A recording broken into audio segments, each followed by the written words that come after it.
I think that we were a little beat up by Monday, and we've picked it up every day.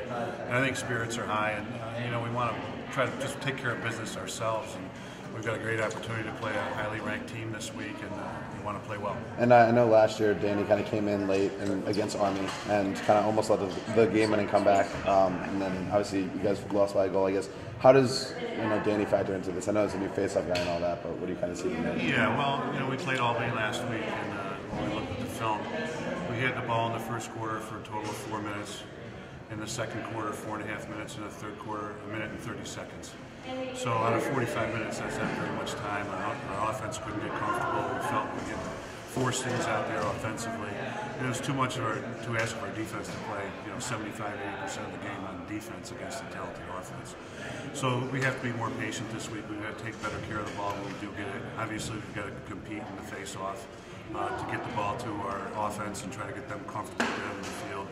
And hopefully our defense will play like they've been playing and be stingy at the defensive end of the field. When you look at a game like last week, how do you look at the game? It's difficult, but we had to look at to see what we did right, what we did wrong, and again, we can't let a team like Albany have the ball for so much, so high a percentage of the time in a game like that. So we learned from it. We've got to be more patient. We've got to take better shots offensively. Got to control the ball on offense, and if nothing else, to give our defense a rest at times. Coach, have you noticed any kind of different mood with the team after that game? Are they angry about it? Are they a little embarrassed, or what do you think? I think upset that we played the way we did, and I'm not taking anything away from Albany. I thought they were terrific. They won the face-offs. They got the ball to the potent offense, and we just felt we made some mistakes and we weren't patient offensively. And I think the mood has been better every day this week. Will it be a motivator for them to come back and show what they think they can do? Yeah, I think they just, especially at the offensive end of the field, want to play well and get some good shots off on their goaltender, especially early in the game, not let him get comfortable. And, Army's got some big wins under their belt.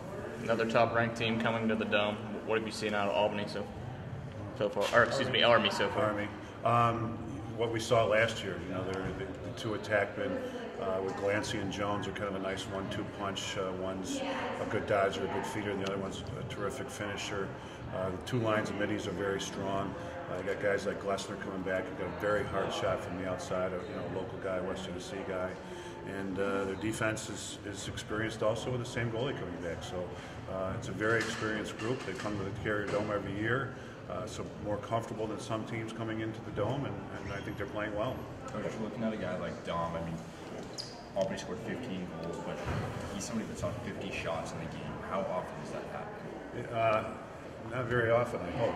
But Don played. I think it was a strength. I know he had 9 or 10 saves in the first half, and even in the third quarter, they had a good shot and he made a save right away.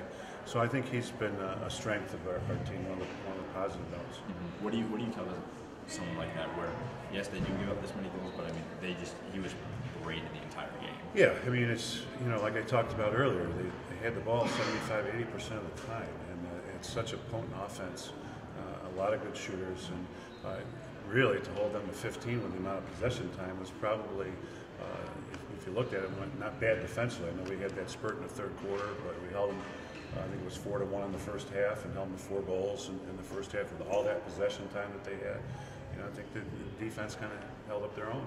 And with TD obviously having success last week, and the transitioning on defense, obviously with him going straight toward the cage as opposed to other face-off guys might not, how do you think your defense did as far as transitioning went? You mean as far as he's concerned? As far as the defense transitioning to stop TD, or the offense when they have that possession time quick after face-off. I thought we did okay with it. We relied on Don making a couple saves. We had a mental error not getting in front of him in his goal. We had him cut off, and one of our players thought that the face-off, Danny was going to get to him first, so he backed off and he went in and scored. And we knew he can do that. So that was just a mental error there, but I don't remember how many shots he actually took. But I think we did okay with it. Offense team like Syracuse, anything who's game feels like the world is ending, right? With the expectation. Does it seem like, do you understand that, or does it seem like to you that like a 15-3 loss, all of them just panic? Maybe not in the program, but outside of the fans. What's your perspective on how expectations are here, and every loss continues to be like the end of the world? Yeah, well, I think expectations are always very high here in Syracuse for the team. I think we have a good group. We're not seasoned yet. We've got a lot of young players running around, especially at the offensive end of the field out there. But I think we're down about it. But it's probably good that we have those expectations, right? The fact that the history of the program and how well we've done, as a sport here at the university. I'm disappointed with the loss, but I know we're going to get better.